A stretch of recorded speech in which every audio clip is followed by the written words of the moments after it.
It's a beautiful morning. I think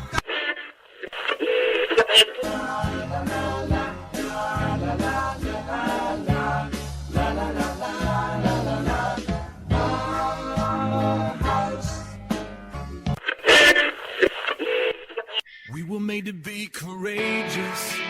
We were made to lead the way. We could be the generation that finally breaks the chains. We were made to be. You're listening to The Family Factor with Denny C, right here on the all-new K98 Talk. Well, hi, everybody. I hope everybody's doing well today. This is Denny C. I was hoping to come on the air at 11 o'clock, but after last night's discussions by our president, I wanted to just go ahead and, kind of just look over some things and see where families are concerned, how what he said will, in the end, may or may not affect them. That's what I said, may or may not affect them. So we're going to be kind of delving into different things today, and hopefully you will find it uplifting, or perhaps you will find it ridiculous, depending on what we talk about. It's amazing. I mean, and of course we will be getting back to normal on our radio show. I'm sorry I didn't start at 11 as I stated. I had too much that I wanted to get ready for the show. And this will not be a normal thing. K98 Talk hopefully will be completely up again.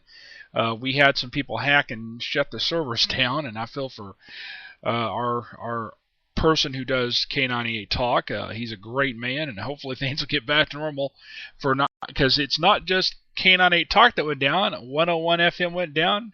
K98 went down. So hopefully that will change. But why don't we start off talking about the Obama's 2014 wish list, as they called the State of the Union wish list. A president's annual address to Congress offers the opportunity to write a wish list for the year ahead. In the weeks leading up to his 2014 State of Union, President Obama emphasized a plan to work around Congress to accomplish his goals. Yeah, a plan to work around Congress to accomplish his goals when they would not act. Mr. Obama can take small steps by using executive orders, presidential memorandums, and convening like-minded leaders on some of his agenda items for big policy changes like immigration reform or raising the minimum wage. There's little he can do without Congress. Here's a breakdown of what the president wants to do this year and whether or not he'll need Congress to do it. Starting off with minimum wage. Obama announced basically the morning of the State of Union that he was increasing the minimum wage for federal contract workers to $10.10 per hour. That's $10.10 per hour. Addressing rising inequality and limited social mobility was a major theme of the president's speech. But raising the minimum wage for the majority of Americans is one area where he has few options on his own. Retirement savings. Through executive actions, Mr. Obama plans to push the idea of, quote, my RA, unquote, accounts for millions of Americans. A new starter retirement savings account that will allow people to begin saving money through their employers through an account like a Roth IRA or saving bonds backed by the U.S. government. The president will hold an event in West Mifflin, Pennsylvania, Wednesday, where he will sign a presidential memorandum directing the Treasury Department to create the savings account. And for the family factor, this is interesting. Let's talk about family policies. President Obama has planned to host a summit on working families to highlight policies that can help families, showcasing companies who have excelled in that arena and recommend laws and policies that advance the administration's goals in flexibility, paid leave, and reducing discrimination. Then job training. Mr. Obama is directing Vice President Biden to conduct a review of the federal job training system. Unemployment. Later this week, the administration will convene a group of CEOs and other leaders to talk about the best ways to incorporate unemployed Americans back into the workforce. President Obama has asked CEOs to do a better job for making sure they are considered for open positions. His next part of his wish list is environment. Mr. Obama has pledged to streamline permitting and cut red tape to encourage the construction of factories that rely on only natural gas. And again, his wish list is universal pre-K. On the perennial grounds, the president can do little more than bring together a coalition of elected officials, business leaders, and philanthropists who want to make commitments to expand early childhood education. Now that is his wish list. Now here's where he's going to need Congress to help. Let's just start off with the beginning of that wish list, immigration. He said, quote, "It is time to heed the call of business leaders, labor leaders, faith leaders, law enforcement, and fix our broken immigration system," unquote, Mr. Obama said. He'll need House Republicans to get on board and offer some policies since they won't take up a bill passed by the Senate.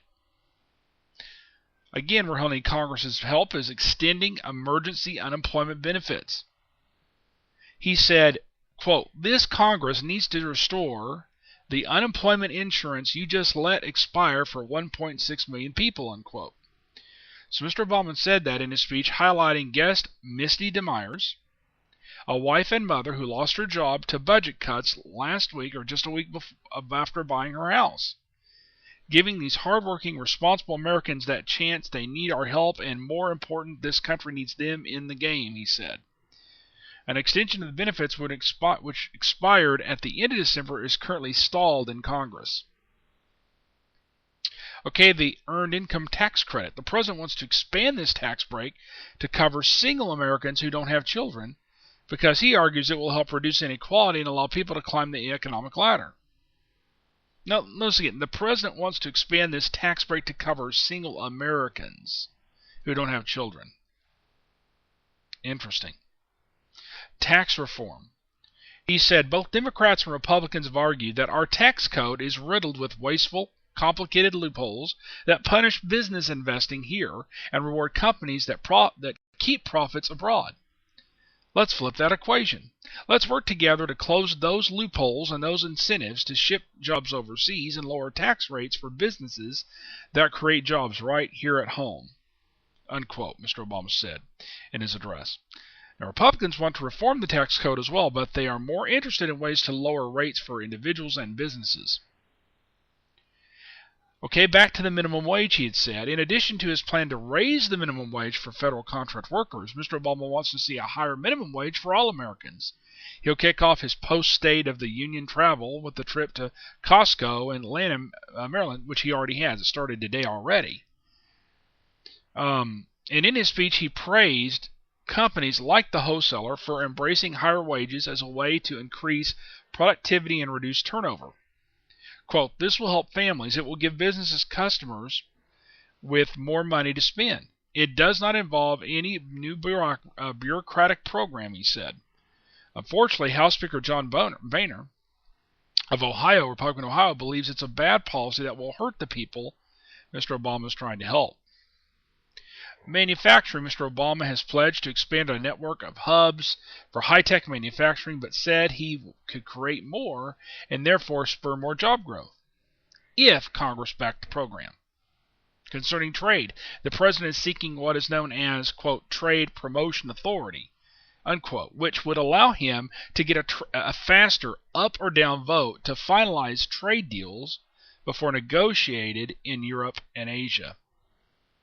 Okay, environment. Again, in his speech, which he said a lot about environment, Mr. Obama called on Congress to authorize funds to build fueling stations that rely on natural gas and change tax priorities to reduce tax breaks for fossil fuel industries.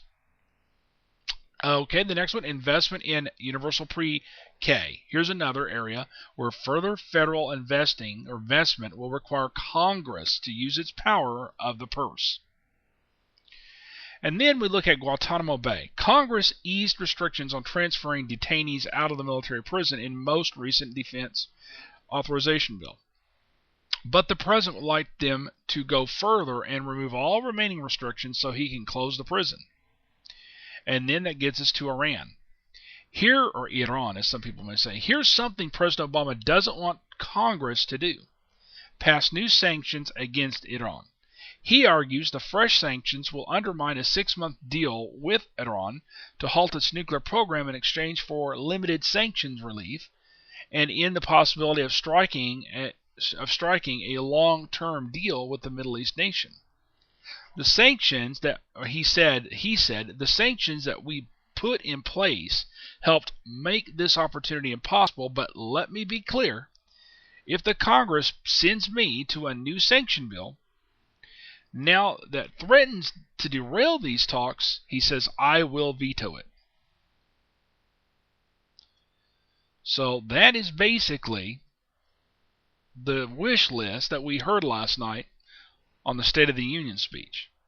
Now, granted, we got to see the dramatic introduction of the Marine that he had been deployed 10 times overseas to Afghanistan, and in 2009 a bomb went off near where he was walking, or on the truck he was on, and he was in a coma for 3 months. And take it from what I understand is what a coma. I've been in a coma for a month, but for 3 weeks due to a car wreck. And it was amazing to see that gentleman, and rightly so. Everyone should show respect to our men and women who are fighting abroad for the reason, and the only reason, of keeping the Constitution and the rights of the United States intact. Okay? No, this is not a political show today, nothing like that. We will save that for Double R and Dave on their shows, like Off the Rails with Double R. He'll be back soon. But I find it interesting that as I was watching this speech, to me, it was the same old, same old, same old. It was not really anything new. He talked about what he had accomplished, but if we really look at what was accomplished, what was really accomplished within the United States was due to the hard work of all of us citizens. We are the reason why the United States is better. We are the ones that things progress the way they do. It's the work of an individual that finds something, a new avenue, something that takes off within the culture of our society that makes it big. I mean, for instance, take Apple with the iPhone. Now you have Google with their phone. The Android, in other words. You have Windows with its phone now. I mean, you have different things, but it all started off with the iPhone. Okay? And it's interesting that in our day and time, we have our children carrying around all these phones that can do all kinds of things that can allow them to see things they shouldn't see, or hear things they shouldn't hear. And so as I look at this planned executive orders of minimum wage, retirement savings, and all that, I really don't see anything new. He's talked about this, as many presidents have before him. Matter of fact, in a certain section of his speech, it sounded just like President George W. Bush in his 2007 State of the Union address. Literally, I mean, almost word for word in some areas. And I thought, this is interesting. He's copying his predecessor, who he had a problem with when he was running for the office as President Bush was going out. Anyway, so, I thought I would just open up the show just kind of, not really ranting or raving, but just giving you the lowdown of what he said. And then when you look at the details of it, it's going to take Congress for most of these things. And in nowhere do I find that basically, we're going to have help.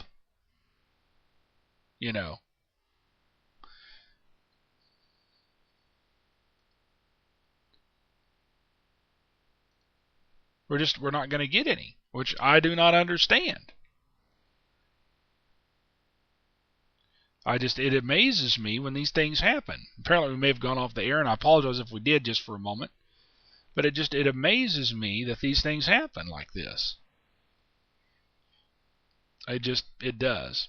So, anyway. Well, let's just take a quick break, shall we? We'll be right back with you here on The Family Factor. This is Denny C.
over the rainbow, way up high.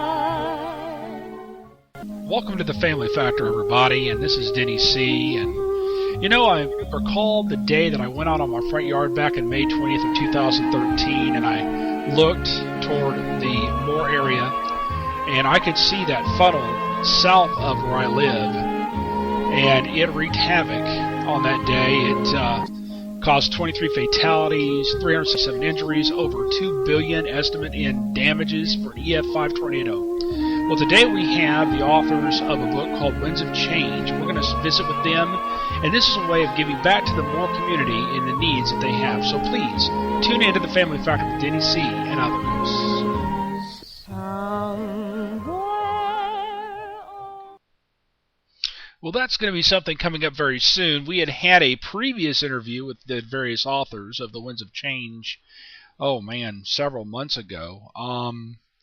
But in effect, it will be there coming back to us, as they're going to be having another book issued out on the Winds of Change, and hopefully it'll be something that you will find something pretty pleasing with the added stories and stuff that's going to be out there, and so on. But anyway, this is Wednesday, the 29th of January, and I find it interesting that we have a whole year ahead. Now, have you already made New Year? What am I looking for here? Ideas, New Year decisions, New Year. What's the word I'm looking for here? Because I was just talking about this the other day.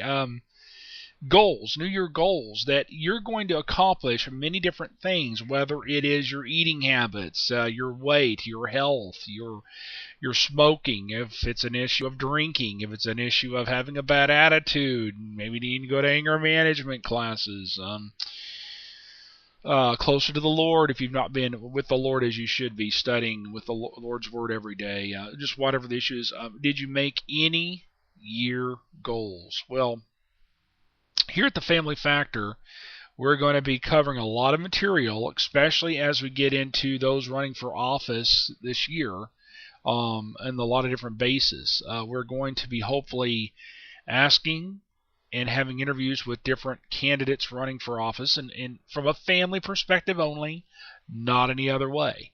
Because that's just the way we are here. We're about the family factors. We are not about everybody else kind of things. We're here about the family factors, and that's all. Today, one of the things I think that's interesting is, and that was Stephen talked about in the State of Union address, is finances. Matter of fact, if you go to Glenn Beck's website, you can look at a pastor's take on money from the Word of God, and how, for the right reasons, not for the love of money, for the love of money, the money itself is not wrong. It's the love of it that is the root of all evil. And he kind of goes into how you can better your life with doing what the Lord had taught through His Word on money issues. So let's talk about God's big idea about finances. For years I've said that financial freedom should be our goal. I had gotten into a rut, and I had really, really got behind on bills and had hurt my credit and paid it all off, got it all cleaned up, because you don't just let that stuff go. That's not what the Lord would intend. But this word financial freedom, I believe, should be a goal that needs to be published more often. There's a pamphlet out there called The Keys to Financial Freedom. And basically, the thoughts on it is a process like this. If a person is not a slave to the lender, period, not a slave to the lender, but has the right view of money and recognizes that God owns it all, it's God's money, not mine, not yours, then he is free. He isn't caught up in the bondage of materialism. I don't believe any of this teaching was wrong, but I believe the Lord has been showing me, and hopefully you, that contentment is the ultimate aim and result. Contentment is great gain, as we might say. Many people misunderstand the idea of financial freedom. They see it as meaning it as meaning financial independence, applying it to people who have built up enough assets or income stream to work when they want, vacation where they want, and buy what they want. I was guilty of that. I went wherever I wanted to. I ate whatever I wanted to. I bought whatever I wanted to the point it hurt me in the end. So I've observed, however, that a person can be financially independent, though, without being content. And conversely, a person can be content without being financially independent. Besides avoiding the potential confusion between the financial freedom and financial independence, I prefer focusing on contentment because that is the word the Bible uses. Contentment. If you look at 1 Timothy 6, verses 6 through 8, it says, "But godliness with contentment is great gain. For we brought nothing into the world, and we can take nothing out of the world. But if we have food and clothing, we will be content with that." And that's what Paul wrote Timothy in 1 Timothy 6, 6 and 8. I mean, that's a wise, honest look at life and finances.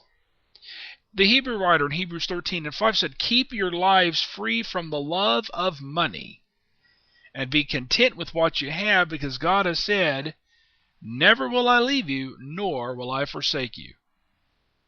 I mean, He is always there. Always there. So, how can one be financially content? How to be financially content. Is financial contentment really possible in today's society?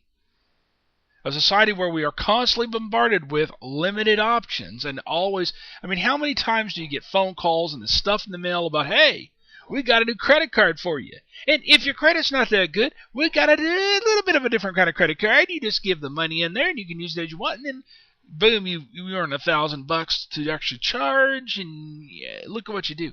Or look at how they sell cars today now. "Hey, if your credit's bad, don't worry about it. Just show up with $300, and as long as you can guarantee $300, you're going to have a car better than you had before." Now, I realize that this world is at a time in this nation, in really the world, in most places, is in financial struggles. We all got too fat. We all got too wicked in that we got too greedy. And because we got too greedy, our children pay for it. And their children may pay for it. So really, that's why I'm talking about how should we be financially content. So is financial contentment really possible in today's society?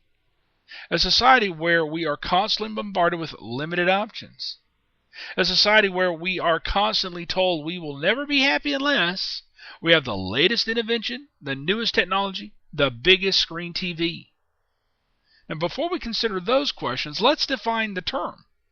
Contentment is being satisfied with one's circumstances, not complaining, not craving something else, and having a mind at peace. I was teaching about contentment in a training session once, and one of the participants quoted to me that he remembered from David Jeremiah, definition of contentment. I like what I heard, and he said that it has 3 aspects. Now listen to this. Looking back without regret. Can you do that? Can you look back without regret? I used to couldn't, but I do now. Looking at the present without envy. Do you look around you what other people have, maybe your friends, your family, or just your neighbors, maybe even a total stranger? Do you look at them with envy? Or are you at a point in your life at the present time where you look around without envy? And then at the same time, do you look to the future without any fear? One of the greatest movies as far as this kind of concept, that I like this kind of concept, the attitude and so forth. Oh, there was fear in this movie, but there was hope in this movie. And that, of course, was The Grapes of Wrath. Now, granted, it was written during a time of great financial sadness in this nation. The Dust Bowl days, as they called it. I mean, farmers lost their lands. Banks took them all because farmers were paying the banks. And they uprooted their families, say, from Oklahoma, Texas, and so forth, over to, say, California. I'm convinced that this definition of contentment has nothing to do with money. A person may have a lot of money or a little money and I agree with this, and still miss the whole point of contentment. We can complain whether we have a little or a lot, and we can be covetous just as easy with a lot of money or with a little money. We can have regret, we can have envy, and we can have fear, regardless of our financial state that we're in. King Solomon, a very wise person that we have in his scriptures, said, "Whoever loves money never has money enough. Whoever loves wealth is never satisfied with his income." This too is meaningless. That's Ecclesiastes 5 and 10. Contentment has nothing to do with money. It is a learned response. The Apostle Paul states this very clearly. He said, "I am not saying this because I'm in need, for I have learned to be content with whatever the circumstances. I know what it is to be in need, and I know what it is to have plenty. I have learned the secret of being content in any and every situation, whether well-fed or hungry, whether living in plenty or in want." Philippians 4, verses 11 through 12. And that's true. If you look at the life of Paul when he was Saul, he was a very wealthy individual, very respected individual among the Jewish hierarchies. His father was a well-to-do man, therefore he had a great education. And yet, when he became a believer and changed his name thus to Paul, you have a very good man at heart who understood the truism of life. So the secret to which Paul alludes to is the result of learning to think correctly about money and God. Contentment is learning to see money as God sees it, as God sees money, and nothing more. Money is a vehicle for providing for our needs and those for others. And funding can help advance God's kingdom. Contentment is also a result from learning to see God for who He is. He is the bedrock of our contentment. I like what Major Ian Thomas, founder and director of the Torchbearers Ministry, he said. I read it once in this paper. It says, "All you need is what you have, and what you have is what He is. You cannot have more, and you do not need to have less." Only when I realize that the Creator God of the universe loves me and has my best interests at heart can I be content, and that's so true. Only when I realize He, that is God, is sovereign and providentially in control of my earthly lot, my vocation, and income, can I truly be content. And only when I learn to trust Him can I have contentment. This last year, I sold a house, bought a house, had a little money, paid things off. And in my head, because things were going so well, I thought, there's some, not all the time. So, I think I'm just going to take a day off, not really work. Well, we got our W-2s in, and do you know that my wife made $4,000 more than me? Now, in all fairness, I mean, she made, I'm talking about before taxes, and she made $4,000 more than me. On the other hand, made $4,000 less than her. And then on top of that, out of my pay came family insurance and union dues and all that kind of stuff. Well, this year I have set a whole new goal, starting off with my income. And if I can find a job that pays better, I'm going to take it in the right means. I'm going to be content with my job that I have right now. If I find a better job, I'm going to take that better job, but again, in a way of contentment, not in a way of forget what I have that is content at this time. Give me more, give me more. That is not what this is about. Do you know that if I take this one position that I might get, I may make a little bit less, but the hours are in such a way that I have more family time, more time to study the will of the Lord and work for the Lord and all kinds of things. And that may happen. But if it doesn't, Let the glory be to the Lord on my future. I have a blessing of being on this show with you, the Family Factor, where we talk about these kind of issues. As I'm just a man, just an ordinary man like you are, and an ordinary person like all people are. And I've made my clear choice of mistakes and stupidity. Just through stupidity. Don't forget knowing better. We get enticed by different things in life that cause us to make really stupid choices. So, only when I realize that the Creator of God of the universe loves me and has my best interest at heart did I start becoming content. So, I'm working a lot of hours now, anywhere between 12 to 14 hours. That's what I'm working. And then I'm putting work into this show. And I'm worshiping the Lord, and I'm working for the Lord. I mean, I'm doing everything I can because that is my goal. Now, on top of all that, from that aspect, besides that, I have my first and foremost responsibility as a husband and the welfare of my wife, both physically and spiritually. And being a best friend, where she too is a friend, and we look for each other, look after each other in the same method. Also, be the son-in-law, uncle, dad, and friend I can be. And think about that. It just amazes me that in this day and time we sometimes do not realize what all we have or have not done. It just amazes me.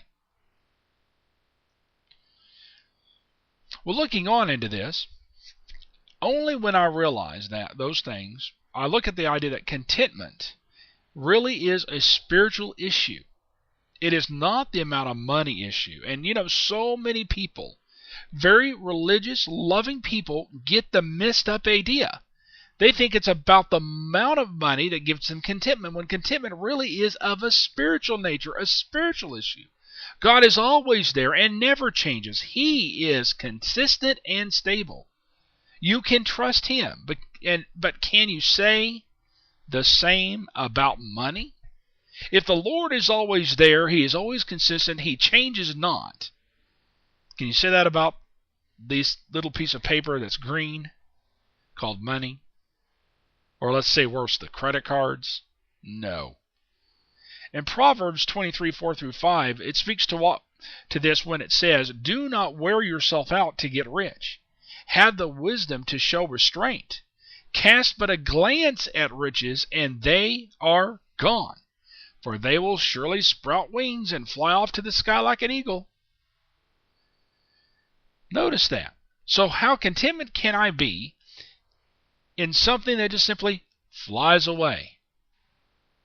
So no financial principle can have greater impact on you or free you up more than this truth. Money is not the key to contentment in your life. Contentment has everything to do with your relationship with God and nothing to do with your money. Once you are free from the love of money and the pursuit of it, you can have a little or a lot of it and be content all the same. This last weekend on on AMC, they had Mario Puzo's The Godfather and The Godfather 2. And I guess The Godfather 3, but I didn't really care to watch that one. And you see a life of a man, Michael Corleone, who is in an internal struggle, not really an outward struggle, an internal struggle. In the beginning, you see him as a very good man, a very good man. His thoughts in the right place, his heart's in the right place, but when things happen to his family, he gets put into the place of the Godfather over a mafia thing. When all he was looking was for contentment. Contentment could not be in power. Contentment could not be in the money. Contentment could not be in Las Vegas, as the show was talking about, because it all can be destroyed with just simple snap of the fingers. So contentment really is a spiritual issue. It is not about the amount of money issue. God is always there, never changes, is consistent, and is stable. No financial principle can have a greater impact on you or free you up more than this truth. Money is not the key to contentment. Contentment has everything to do with what? Your relationship with God.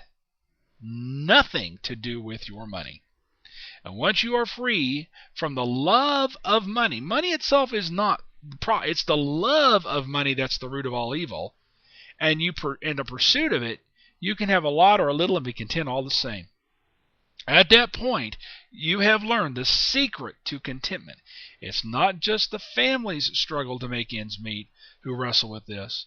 Many families with high incomes struggle with contentment as well.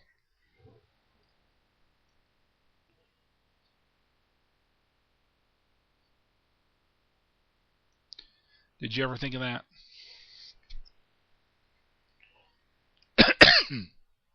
Excuse me.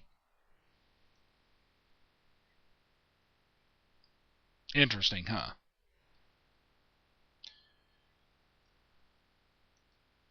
Well, I tell you what, it's getting really interesting with what's going on. Really interesting with what's going on. But, you know,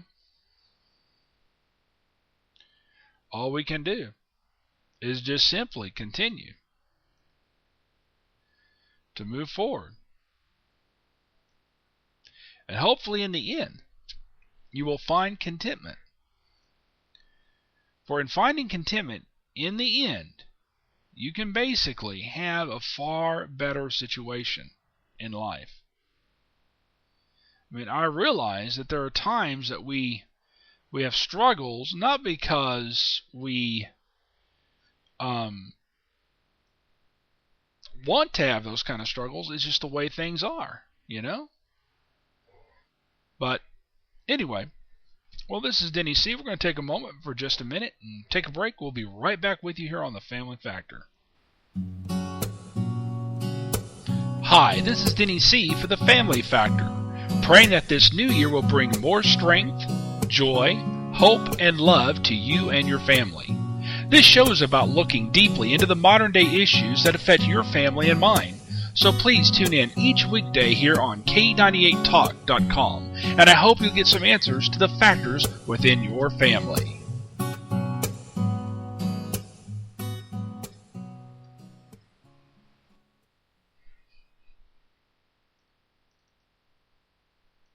I tell you, it's an interesting time, isn't it? Well, let's take another pause for this little soundbite as something's coming up this Sunday.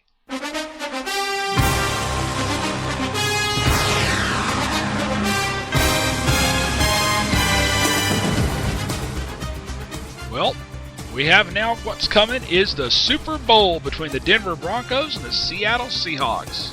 In New York, of all places, where it's snowing. And they say that basically the tickets aren't selling all that good. So they're going to have to lower the price to get more people to buy tickets to freeze in the snow to watch a really great game. I mean, think about it. The Super Bowl is important. I plan on watching that game. I plan on being a part of that game. Just not in New York, of course. And it's going to be interesting to see how the Broncos, with Peyton and his team, do against Seattle. It's going to have to be a strong defense against the Broncos' offense, but the Broncos do have a strong defense, so it's going to be interesting to see. It's going to be blood and guts, pound for pound, boom for boom. And so hopefully that game will be one you won't forget. Let's tune into the Super Bowl this Sunday on Fox.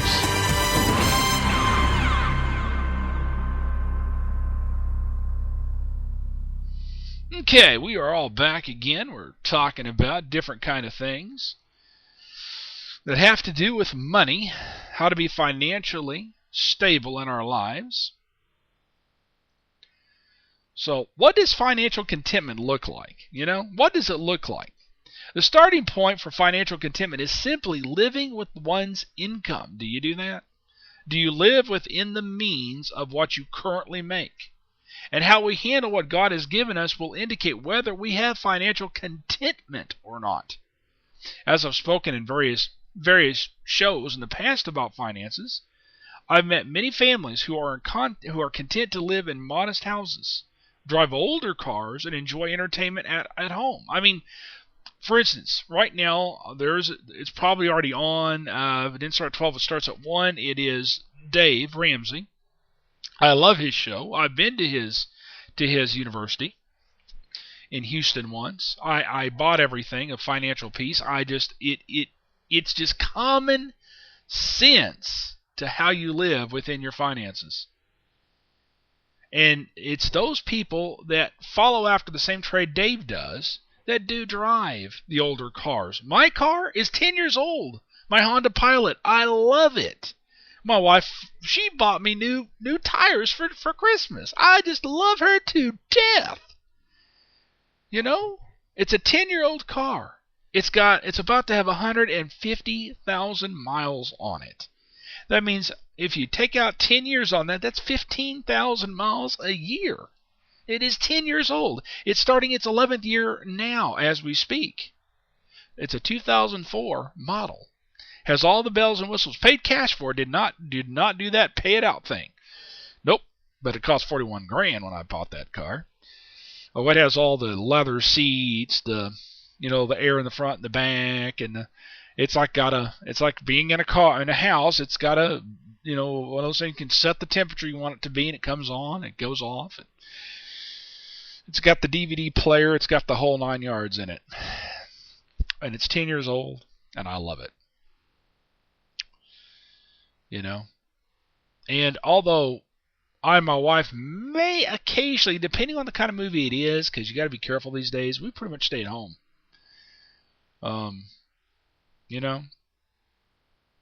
And we just basically try to live within our lifestyle. We need to. Did we always make that choice? No, we've made our problems, but at the same time, we worked hard to bring it off, get it all back to normal. And I remember one family who told me that they chose to give up some of the materialistic items they could have enjoyed. Now you may be asking, why would they give up when the wife had a Master of Business Administration degree? Well, she desired to be at home with their young children rather than traveling at her former job and working 50 hours a week. And the husband desired to work and worked hard. But his occupation didn't pay as much as others. They could have followed the American dream and charged everything on credit card, but they chose to live within their means to reduce the stress. On the other extreme, I remember returning from a trip where I'd met a man who earned in excess of $600,000 a year. Instead of being content and at peace, he was miserable. I mean, he had financial pressures because he was spending $100,000 more each year than he was making. The key to contentment in one's finances is not the amount one makes, but rather a willingness to live within the amount they are making. So let me ask this before we move on into this. Let's say, if you add I and my wife's before taxes and insurance and everything and giving to the Lord first, mind you, giving, laying by in store first, we made roughly around $50,000 last year. Combined. So, and I could make more money. Matter of fact, that is going to happen probably this year. That's my goal, to get back to doing what I was doing in the right method and the right reasons. But we made about $50,000 last year. Then you take away taxes and all that, of course, it eases down. And giving the Lord first. Notice what I said, giving to the Lord first. That's a must. He gets it back first. He gets his portion back for the blessing he's given me. That's my take on that. And you may disagree with me. That is fine. Because there was a time in my life where I may give 1% versus 10%. I was so stupid. And yet the Lord blessed me, forgave me, and helped me, and rose me back up. Helped me meet one of the most beautiful women in the world I could have ever met. And I'm not talking necessarily physical, although I think she's dreamy. Spiritually, she is the most beautiful woman I could have ever met in my life. Why do I say that? Because she has striven hard, and she helped me get back to me striving hard to bring into my life and her life all that we can the way the Lord would have us to bring it, and to grow together. To find that financial contentment within our lives.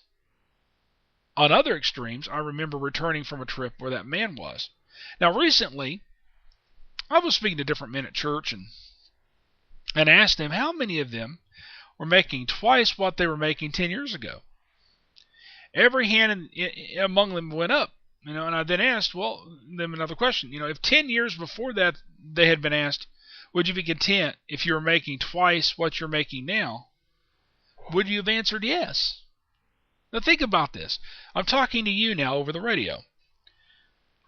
Let me ask you what I asked them, and you think about this. How many of you are making twice what you're making, what you were making 10 years ago?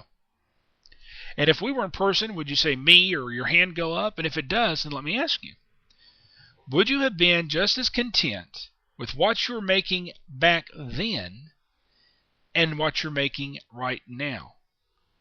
Would you answer yes? Would it be a positively answer? Positively, I can do it. Now, believe it or not, I know some of you out there saying, no, I'm not. I was not content then, I'm not content now. So here your income's doubled, and you're still not living within your income. Therefore, what's the indicator here concerning contentment? Some people look for a great financial secret, the magic pill, the black box. Matter of fact, if you go to Glenn Beck, there's a guy there that he tells you how to live right. And he's talking about what I'm talking about. You just be content. And you can be blessed living by the Bible in a very, very right way. So, you might think enough of this touchy-feely contentment stuff. Give me the solution to why there's more month than money, or why my increased wealth doesn't satisfy me. Okay, be patient here. We'll have plenty of detailed information in the remainder of our conversation if we have time today. Financial contentment has less to do with money, as I've told you from the start of all this, and more to do with your attitude, your belief systems, your decisions. Financial contentment brings peace of mind. Despite the claims and commercials for financial service companies, financial security is not the same as financial peace of mind. They're different. Both may help you move further along toward financial contentment, but it's possible to have financial security without financial peace of mind. Peace of mind comes from having, number one, eternal perspective. Number two, faith-based decisions. Number three, biblically wise counsel. And number four, financially wise counsel. So let's talk about the eternal perspective. Having an eternal perspective helps us deal with the earthly ups and downs, stock market highs and lows, and acquiring and losing of stuff. As author Beth Moore says, quote, all that will matter in eternity is the glory that came to God as a result of my life, unquote. Look at this again. I want to say it again. Quote, all that will matter in eternity is the glory that came to God as a result of what? My life. I will be most blessed when God is most glorified. Unquote. Is that not a true statement? If I'm concerned about God being glorified, worshiping Him, giving Him the glory, then I'm less concerned about hoarding, giving my kids the best stuff, being comfortable, seeking a life of leisure, or keeping up with my neighbor. The Bible reminds us of the brevity of life. Life does not last that long. I'll put it to you this way. When my wife's grandfather died, a wonderful man, he was only 4 months from being 101. Now, that's a long life. But he will tell you, it's still brief. For in his life, 2 months before he passed away, he lost the love of his life, his wife, who was 96. Now listen, you who say, quote, today or tomorrow we'll go to this or that city and spend a year there or carry on business and make money. Why, you do not even know what will happen tomorrow. By the way, we're quoting from the Bible here. What is life? You are a mist that appears for a little while and then vanishes away. Instead, you ought to say, if the Lord wills, we will live and do this and do that. James 4:13-15. That is one of the most powerful scriptures we need to teach our kids about life. Let's read it again. I love it. Today or tomorrow, now listen, you who say, today or tomorrow, we will go to this or that city, spend a year there, carry on business, make money. So for this year, when you made your goals, is this how you sound? I'm just going to get up and eat what I want. I'm just going to get up and work what I want to work. I'm going to work all these hours, make all this money, get a brand new car, go on. I'm going to go overseas. I'm going to go on a cruise.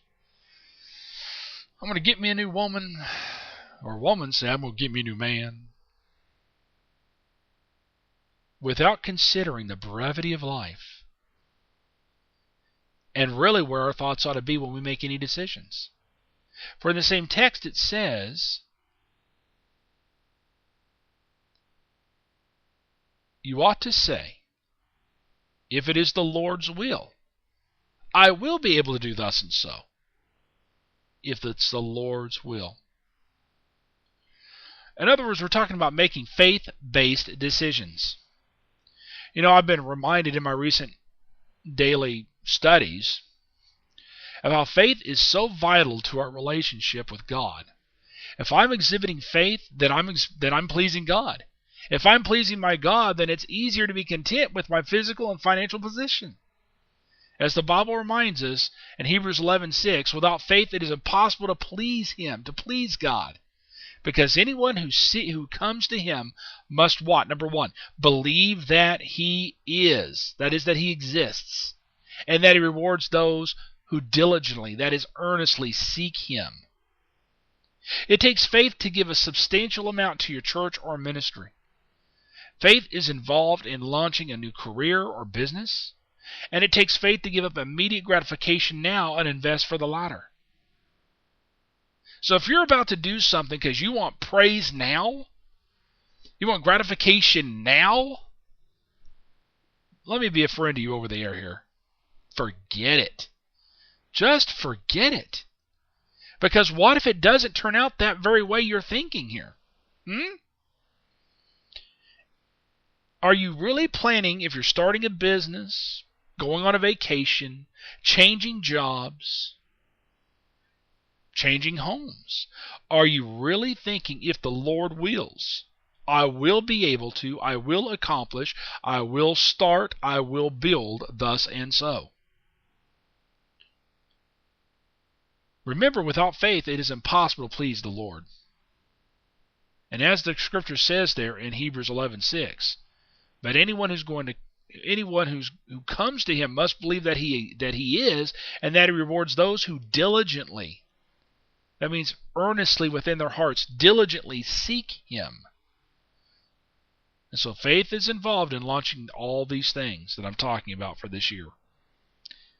Biblically wise and financially wise counsel, let's talk about that for a moment. If you rely on movies, advertising, fashion trends, Hollywood celebrities, or the gang at work for your guidance and counsel, then I'm going to tell you something.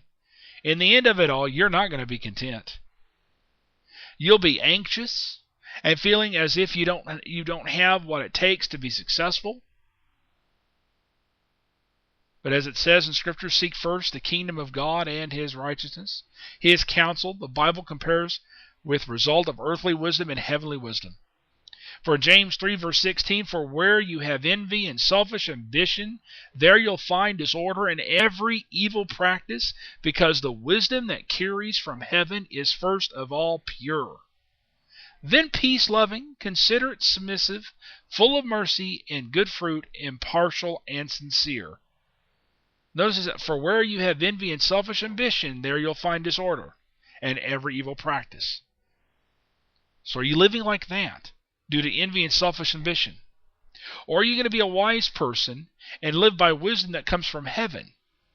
And listen to the things that it all imparts unto you. First of all, it's pure, it's peace-loving, it's considerate, it's submissive, it's full of mercy, it's full of good fruit, it's impartial, and it's sincere. Which are you going to choose in life?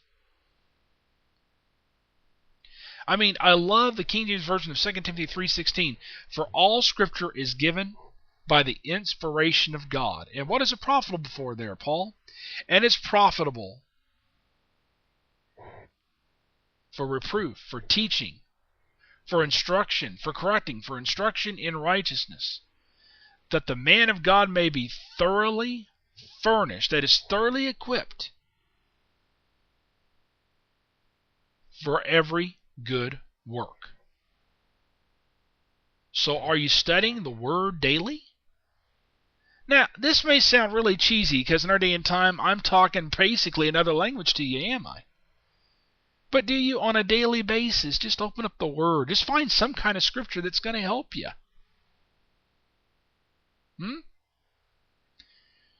Interesting, isn't it? Well, it's crazy, but it happens.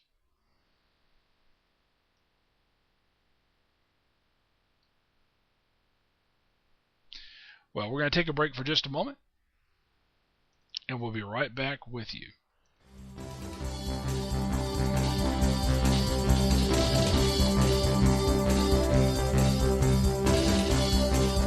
K98 News Break.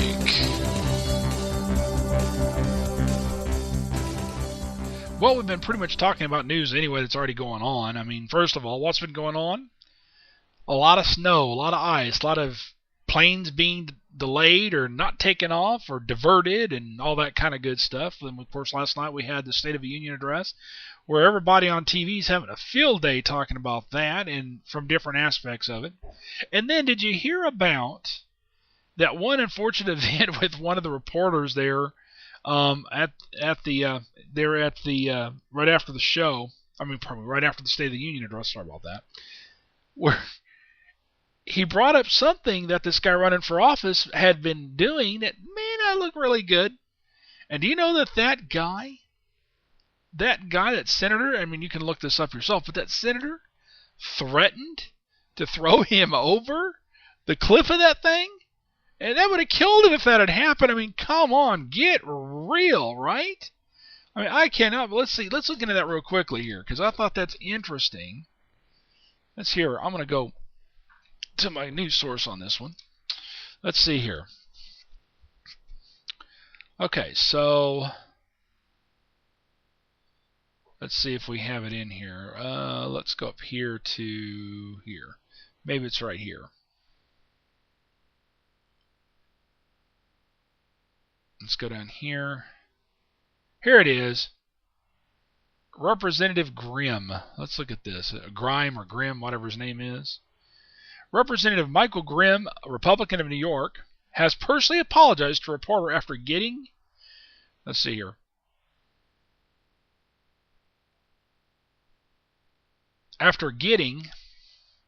in a verbal confrontation with him Tuesday night State of the Union address. After it, as I stated, Michael Scotto, a reporter with NY1, was attempting to ask Grimm about a campaign finance investigation surrounding his 2010 campaign when the New York City's lawmaker threatened to throw him over a balcony and break him in half, according to the press accounts.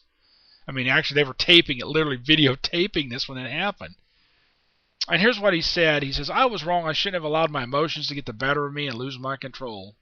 And this is what he said in a written statement. He says, quote, "I have apologized to Michael Scotto with which he graciously accepted and will be scheduling a lunch soon. In the weeks and months ahead, I'll be working hard for my constituents on issues like flood insurance that are so desperately needed in my district post-Sandy.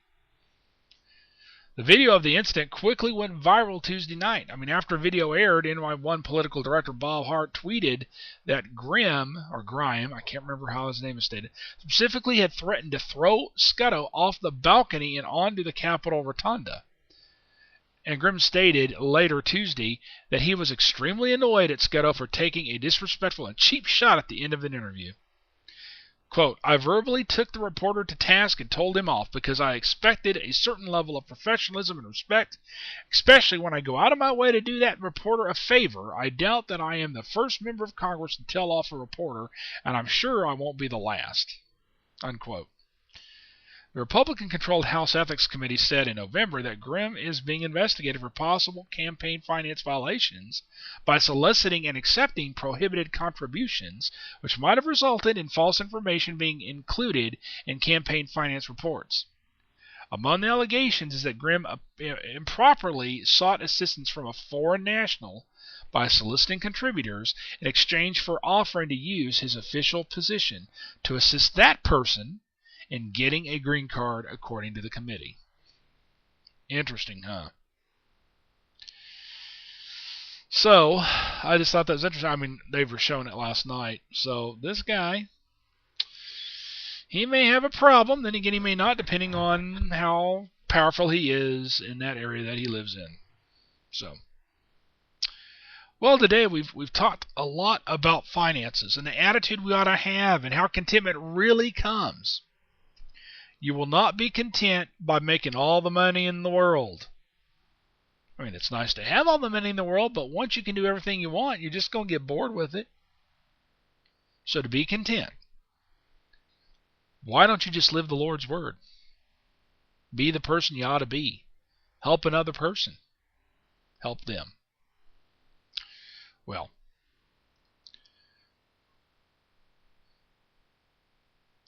this is Denny C of the Family Factor.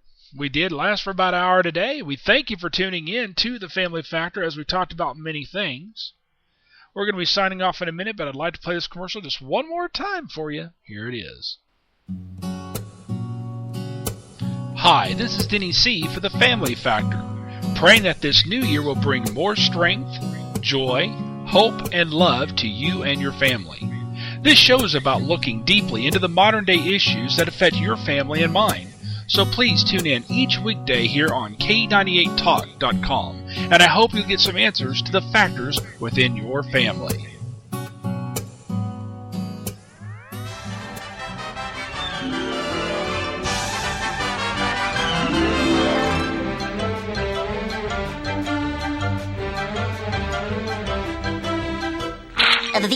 That's all, folks.